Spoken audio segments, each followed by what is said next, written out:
재테크에 관한 정보를 콕콕 모아 알려드리는 재테크 메신저입니다. 인생을 열심히 살아온 한 사람이 있습니다. 앞만 보면 열심히 살았어요. 열심히 일한 만큼 돈도 많이 벌었습니다. 그런데 이 사람의 노년은 여유롭지 못했습니다. 한 가지 간과했기 때문입니다. 젊을 때 벌던 소득이 평생 지속될 수 있을 것으로 생각했던 거죠. 이 그래프는요, 대한민국 국민의 생애 주기에 따른 소득입니다. 43세에 정점을 찍고 60세부터는 소득이 적자가 됩니다. 자녀도 성장했고 큰 돈 들어갈 일이 없을 것이라 생각하지만 그렇지 않습니다. 은퇴와 함께 여가 시간이 증가하죠. 소득은 줄었는데 여가 비용이 더 필요합니다. 또한 나이가 들어감에 따라 병원비도 필요합니다. 재산세 등의 세금도 꾸준히 내야 하죠. 젊고 체력이 좋을 때 노후 대비를 하지 않는다면 나이가 들어서 여유롭지 못한 생활을 하게 됩니다. 이에 대한 대비책으로 연금을 들 수 있는데요. 우리나라는 연금 3종 세트가 있습니다. 국민연금, 개인연금, 퇴직연금입니다.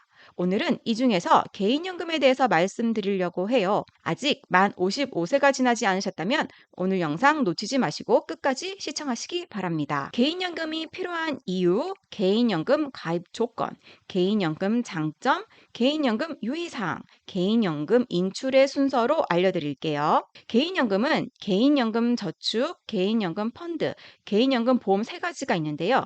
이 중에서 저는 이렇게 펀드를 가장 좋아합니다. 예금 이자보다는 높게 수익률을 챙길 수 있기 때문이고요. 오늘 설명은 개인연금 펀드를 기준으로 말씀드리도록 하겠습니다. 첫 번째, 개인연금이 필요한 이유입니다. 현재 우리나라에는 국민연금, 개인연금, 퇴직연금 3종 세트로 노후 대비를 할 수 있는데요.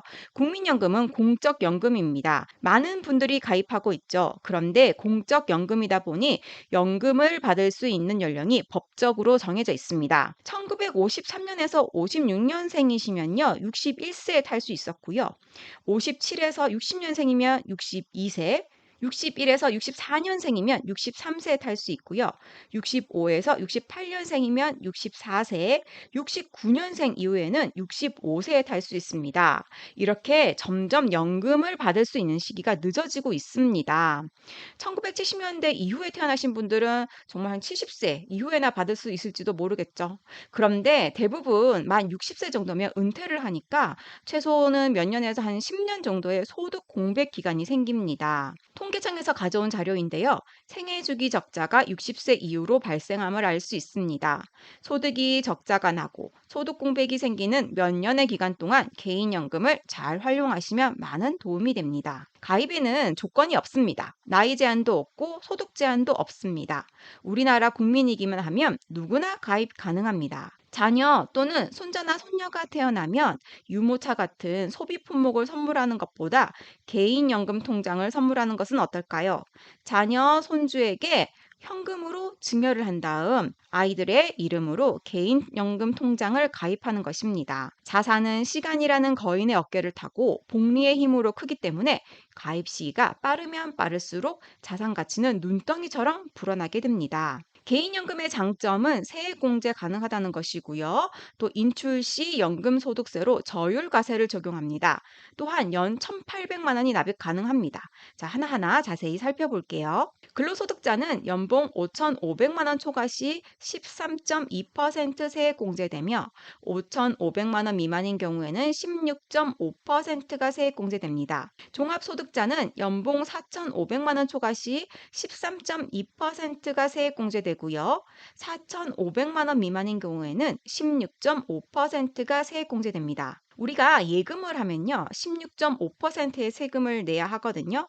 그런데 개인연금은 3.3에서 5.5%의 저율과세를 적용받습니다. 또 나이에 따라 적용하는 세율이 이렇게 달라지고요. 나이가 많을수록 더 낮은 세율이 적용됩니다. 세액공제는 연 600만 원까지 가능하지만 납입 한도는 1년에 1,800만 원입니다. 이것이 중요한 이유는 뒤에서 말씀드릴게요.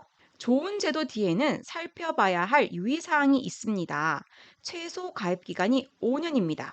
5년 이상은 불입하셔야 해요. 연금을 받을 때 연 1,500만 원 이상 받게 되면요. 저율과세가 아닌 16.5%로 분리과세되거나 종합소득에 가산됩니다. 연금 개시할 때도 인출 금액에 신경을 쓰셔야 해요.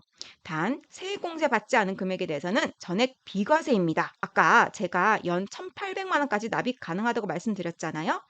세액공제를 600만 원만 받았다면 나머지 1,200만 원을 인출할 때는 비과세입니다. 그렇기 때문에 가능하면 연 불입 한도인 1,800만 원을 다 납입하시면 더 좋습니다. 이것은 유의사항이라기보다 개인연금 펀드의 특징이라고 할 수 있는데요. 국내 주식이나 해외 주식 등 직접 투자는 하실 수 없고 ETF에 상품 가입만 가능합니다. 살다 보면 목돈이 필요할 때가 있잖아요. 그럴 때 개인연금은 중도 인출하실 수 있으세요. 다만 세액공제를 받았다면 그동안 받았던 세제 혜택을 토해내야 되니 유의하셔야 하고요. 세액공제를 받지 않으셨다면 상관없습니다. 자, 이제 충분히 불입을 했고 연금을 탈 나이가 되어서 연금 개시 신청을 할 때가 왔다고 가정을 해봅시다. 인출 순서에 따른 절세법이 있습니다. 그래서 제가 세액공제 받지 않은 금액은 비과세가 된다고 말씀드렸습니다. 개인연금을 인출하실 때는요. 1순위로 세액공제를 받지 않은 비과세를 먼저 인출을 하세요. 그리고 두 번째는 퇴직연금이 있으시다면 퇴직연금을 인출을 하세요. 세 번째는 세액공제 적용받은 금액과 운용수익을 인출을 하세요.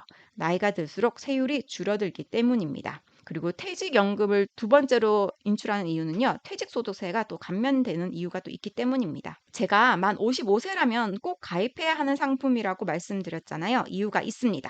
바로 연금 수령 한도 때문입니다. 개인연금은 세액공제도 중요하지만 무엇보다 3.3에서 5.5%의 저율과세를 한다는 게 장점입니다. 노후에 소득이 부족할 때는 절세가 매우 중요해집니다. 그런데 이 저율과세를 적용받으려면요. 두 가지 조건이 필요합니다. 연금 수령 한도 내에서 인출해야 되고요. 연 1,500만 원 이내에서 인출을 해야 됩니다. 연금 수령 한도는 다음과 같은 계산식에 의해서 결정됩니다. 분모에서 11 빼기 연금 수령 연차가 되는데요.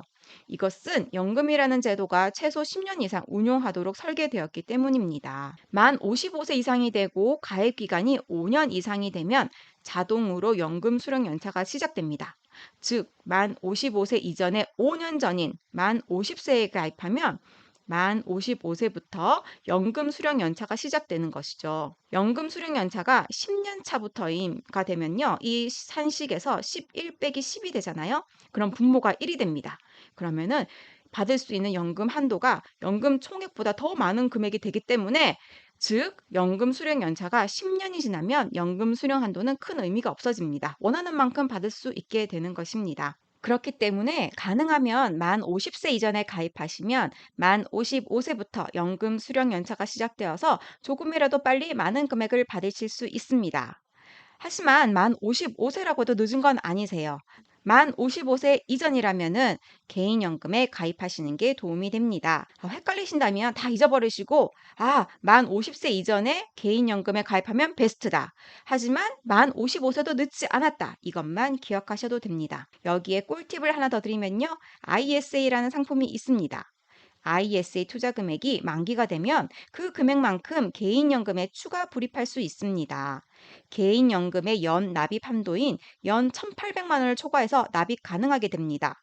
그만큼 연금 금액이 늘어나니 노후 자금은 더 풍성해지겠죠.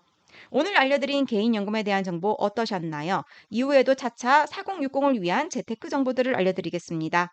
영상이 도움되셨다면 구독과 좋아요 부탁드립니다.